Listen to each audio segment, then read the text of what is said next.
Navigate up button. মধ্যযুগে ইউরোপে শহরের উদ্ভবের কারণগুলি কী ছিল? আমরা জানি মধ্যযুগে ইউরোপ ছিল মূলত সামন্ততান্ত্রিক কাঠামোর ওপর দাঁড়িয়ে। সামন্ততন্ত্র মূলত কৃষিভিত্তিক অর্থনীতির উপর দাঁড়িয়েছিল। ফলত এমতো পরিস্থিতিতে ইউরোপে শহরের উদ্ভব একটি বিপরীত চিত্র বহন করে। মধ্যযুগে ইউরোপে কেন শহরের উদ্ভব ঘটেছিল তা নিয়ে ঐতিহাসিকদের মধ্যে বিতর্কের অন্ত নেই। কোনো কোনো ঐতিহাসিক ব্যবসা বাণিজ্যের প্রসার, কেউ কেউ বিশ্ববিদ্যালয়, তীর্থক্ষেত্র, ধর্মীয় কেন্দ্র, রাজধানী শহর প্রভৃতি নানাবিধ কারণের অবতারণা করেছেন। সুতরাং মধ্যযুগের ইউরোপে শহরের উদ্ভবের কোনো একপেশীয় কারণের কথা উল্লেখ করা যায় না। পর্যায়ক্রমে শহরের উদ্ভবের নানাবিধ কারণগুলিকে বিশ্লেষণ করা যেতে পারে। প্রথমত, অনেক পণ্ডিত মনে করেন যে প্রাচীন গ্রিক ও রোমান ঐতিহ্য মেনেই ক্ষয়িষ্ণু শহরগুলি মধ্যযুগের শেষের দিকে ইউরোপে পুনরায় উজ্জীবিত হয়েছিল।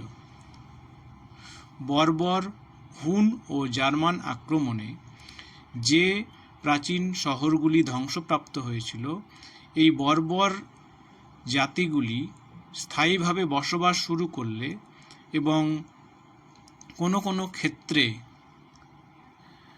রাজনৈতিক ক্ষমতা কায়েম করলে পুরানো ক্ষয়িষ্ণু শহরগুলি পুনরুদ্ধারের চেষ্টা করেছিল। এই পর্যায়ে কোপেনহেগেন, লন্ডন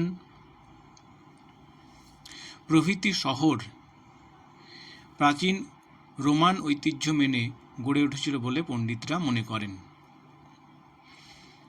দ্বিতীয়ত, অনেকে আবার মনে করেন যে সামন্ততান্ত্রিক কাঠামোতেই সামন্ত প্রভুরাই পরোক্ষভাবে নগরের উত্থানে সাহায্য করেছিলেন। কারণ সামন্ত প্রভুরা বিভিন্ন কেন্দ্রে যে ম্যানর হাউস বা খামার বাড়িগুলো গড়ে তুলেছিলেন, সেই খামার বাড়িগুলোকে কেন্দ্র করেই পরবর্তীকালে শহরের উদ্ভব ঘটেছিল। তাছাড়া অনেক সময় সামন্ত প্রভুরা যুদ্ধের প্রয়োজনে ফাঁকা কোনো স্থানে ঘাঁটি গাড়তেন। সেই সেনা ছাউনিগুলিকে কেন্দ্র করেও জিনিসপত্রের কেনাবেচা হতো। এই অস্থায়ী সেনা ছাউনিগুলি পরবর্তী পর্যায়ে ছোট ছোট নগর হিসাবে উদ্ভূত হয়েছিল। তৃতীয়ত, ঐতিহাসিক হেনরি পিরেন মনে করেন যে মধ্যযুগের ইউরোপে শেষের দিকে ব্যবসা বাণিজ্যের প্রসার ঘটেছিল। এক শ্রেণীর মানুষ কুটির শিল্প এবং ব্যবসা বাণিজ্যকে তাদের প্রধান জীবিকা হিসাবে গ্রহণ করেছিল। এই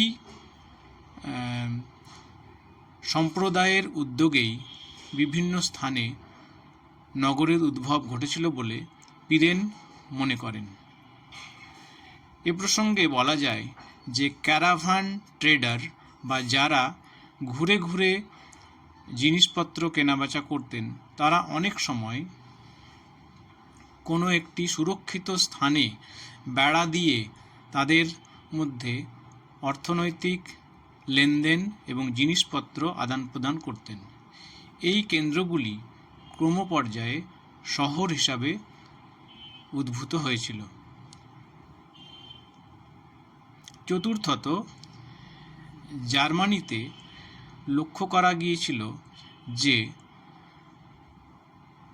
প্রশাসনিক কর্তারা দুর্গ বানিয়ে সেই স্থান থেকে শাসন পরিচালনা করতেন।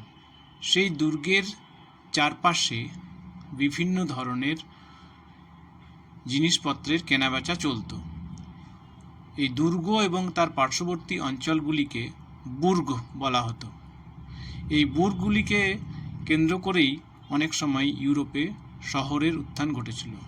এই রকম শহর এর মধ্যে হামবুর্গ, নরেনবুর্গ প্রভৃতির উদাহরণ দেওয়া যেতে পারে। পঞ্চমত, অন্যান্য আরও নানাবিধ কারণে ইউরোপে শহরের উদ্ভব ঘটেছিল। যেমন লন্ডন ও প্যারিস শহরের উদ্ভব রাজধানী শহর হিসাবেই গড়ে উঠেছিল। অন্যদিকে ইতালির মিলান ও ভেনিস উন্নত বাণিজ্য কেন্দ্র হিসাবেই গড়ে উঠেছিল। পাশাপাশি বলোগনা, অক্সফোর্ড, কেমব্রিজ প্রভৃতি শহর বিশ্ববিদ্যালয়ের উদ্ভবকে কেন্দ্র করে গড়ে উঠেছিল। অন্যদিকে রোম নগরী খ্রিস্টানদের পবিত্র তীর্থক্ষেত্র হিসাবে শ্রীবৃদ্ধি পেয়েছিল। সুতরাং পরিশেষে বলা যায় যে কোনো একক কারণে মধ্যযুগে ইউরোপীয় শহরগুলি গড়ে ওঠেনি। ইউরোপীয় শহরগুলি গড়ে ওঠার নানাবিধ রাজনৈতিক, অর্থনৈতিক, সামরিক এবং ধর্মীয় কারণ লুকিয়ে ছিল। Airtel. Fingerprint not recognized. Unlocked. Pause recording. Button. Select. Stop recording. Button.